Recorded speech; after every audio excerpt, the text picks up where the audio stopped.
ഇന്ന് ഞാൻ വന്നിട്ടുള്ളത് വളരെ സിമ്പിൾ ആയിട്ടുള്ള ഒരു റെസിപ്പിയുമായിട്ടാണ്. ഇത് നിങ്ങൾക്ക് പെട്ടെന്ന് തന്നെ ഉണ്ടാക്കിയെടുക്കാൻ പറ്റും. അപ്പോൾ നമ്മൾ വീട്ടിൽ ബാക്കി വന്നിട്ടുള്ള പുട്ടിൻ്റെ കൊണ്ടാണ് ഇത് കാണിക്കുന്നത്. അപ്പോൾ 4 പീസ് പുട്ട് ഞാൻ എടുത്തിട്ടുണ്ട്. ഇത് നല്ല പൊടിച്ചിട്ട് മാറ്റി വെക്കാം. ഇനി ഇതിലേക്ക് കുറച്ച് ഇൻഗ്രീഡിയൻസ് ആവശ്യമുണ്ട്. ഒരു വലിയ സവാള ചെറുതായി കട്ട് ചെയ്തത്, ഒരു ടൊമാറ്റോ ചെറുതായിട്ട് കട്ട് ചെയ്തത്, 1 ടീസ്പൂൺ ഇഞ്ചി, 2 പച്ചമുളക്, മല്ലിയില, കറി ലീവ്സ്, 2 ഉണക്കമുളക്. അപ്പോൾ ഞാൻ ഈ പുട്ടിനെ കൊണ്ട് ഞാനൊരു ഉപ്പുമാവാണ് കാണിക്കുന്നത്. അപ്പോൾ 2 ടേബിൾ സ്പൂണ് വെളിച്ചെണ്ണ ചൂടായതിലോട്ട് 1 ടീസ്പൂൺ കടുക് ചേർത്ത് കൊടുക്കണം. അത് പൊട്ടിയതിന് ശേഷം നമുക്ക് കട്ട് ചെയ്ത് വെച്ചിട്ടുള്ള 1 ടീസ്പൂൺ ഇഞ്ചിയും 2 പച്ചമുളകും ചേർത്ത് കൊടുക്കണം. എന്നിട്ട് ഇത് മൂത്ത് വരുമ്പോൾ നമുക്ക് ഉണക്കമുളക് ചേർക്കണം. പിന്നെ കറി ലീവ്സ് ചേർത്ത് കൊടുക്കുക. ഇനി ഇതൊന്ന് വാടിയൊക്കെ വരുമ്പോൾ നമുക്ക് കട്ട് ചെയ്ത് വെച്ചിട്ടുള്ള ഒരു വലിയ സവാള ചേർത്ത് കൊടുക്കണം. ഏകദേശം ഒരു 2 കപ്പ് പുട്ട് പൊടിച്ചതുണ്ടാവും ഞാൻ എടുത്തത്. അപ്പോൾ അതിലേക്ക് ഒരു സവാള തന്നെ മതിയാകും. അപ്പോൾ വഴന്ന് വരാനായിട്ട് കുറച്ച് ഉപ്പ് ചേർത്ത് കൊടുക്കുക. ഈ സമയത്ത് കുറച്ച് ക്യാരറ്റ് ഗ്രേറ്റ് ചെയ്തതും ചേർത്താലും നല്ല ടേസ്റ്റാണ്. അപ്പോൾ ഇതൊന്ന് വഴന്ന് വരുന്ന വരെ നമുക്ക് വെയിറ്റ് ചെയ്യാം. ഉള്ളിയൊക്കെ നല്ലോണം വാടി വന്നിട്ടുണ്ട്. ഈ സമയത്ത് നമുക്ക് ചെറുതായിട്ട് കട്ട് ചെയ്ത് വെച്ചിട്ടുള്ള ടൊമാറ്റോ ചേർത്ത് കൊടുക്കണം.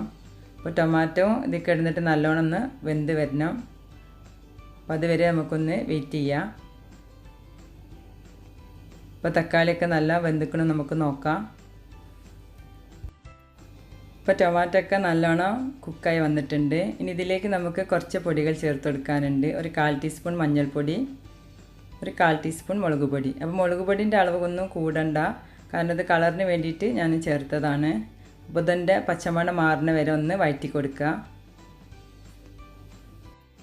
ഇതിലേക്ക് ഒരു 1/4 ടീസ്പൂൺ ഗരം മസാലപ്പൊടി ചേർക്കുന്നുണ്ട്. അപ്പോൾ ഇതൊന്ന് വഴറ്റി കൊടുക്കുക. ഈ സമയത്ത് ഉപ്പ് പോരെങ്കിൽ നമുക്ക് ആവശ്യത്തിന് ഉപ്പ് ചേർത്ത് കൊടുക്കുക. ഇപ്പോൾ മസാല റെഡി ആയിട്ടുണ്ട്. ഇനി ഇതിലേക്ക് നമുക്ക് പുട്ട് പൊടിച്ചത് ചേർത്ത് കൊടുക്കാം. അപ്പോൾ പുട്ടുപൊടി ചേർത്തിട്ട് നല്ലോണം മിക്സാക്കി കൊടുക്കണം.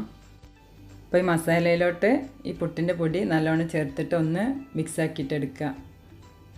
ഇനി ഇതിലേക്ക് നമുക്ക് കുറച്ച് മല്ലിയിലും കുറച്ച് കറി ലീവ്സും ചേർത്ത് കൊടുക്കുക. ഇത് നല്ലോണം ഒന്ന് ഇളക്കിയെടുക്കുക. ഇനി ഇതിലേക്ക് 2 ടേബിൾ സ്പൂൺ വെള്ളം ചേർത്ത് കൊടുക്കുക. വെള്ളം ചേർത്തിട്ട് ഒന്ന് മിക്സാക്കിയിട്ട് 2 മിനിറ്റ് ആവി കയറ്റിയിട്ടെടുക്കണം. ഇപ്പോൾ ഏകദേശം 2 മിനിറ്റ് കഴിഞ്ഞിട്ടുണ്ട്. ഇനി നമുക്ക് തുറന്ന് നോക്കാം. എന്നിട്ട് നല്ലോണം ഒന്ന് മിക്സാക്കി കൊടുക്കുക. അപ്പോൾ നല്ല ടേസ്റ്റി ആയിട്ടുള്ള പുട്ട് കൊണ്ടുള്ള ഉപ്പുമാവ് റെഡി ആയിട്ടുണ്ട് കേട്ടോ. അപ്പോൾ നിങ്ങളൊന്ന് വീട്ടിൽ ബാക്കി പുട്ടൊക്കെ ഉണ്ടെങ്കിൽ ഇങ്ങനെയൊക്കെ ഒന്ന് ട്രൈ ചെയ്ത് നോക്കുക. എന്നിട്ട് അഭിപ്രായമൊക്കെ അറിയിക്കണേ. അപ്പോൾ ഈവനിങ്ങിലും ബ്രേക്ക്ഫാസ്റ്റിനൊക്കെ കഴിക്കാൻ പറ്റിയിട്ട് നല്ലൊരു ഡിഷാണ്. അപ്പോൾ എന്നത്തെയും പോലെ വീഡിയോ ഒക്കെ ഇഷ്ടമുണ്ടെങ്കിൽ സപ്പോർട്ട് ചെയ്യാൻ മറക്കരുത്. ഇൻഷാ അല്ലാഹ് അടുത്ത വീഡിയോ ആയിട്ട് വീണ്ടും കാണാം.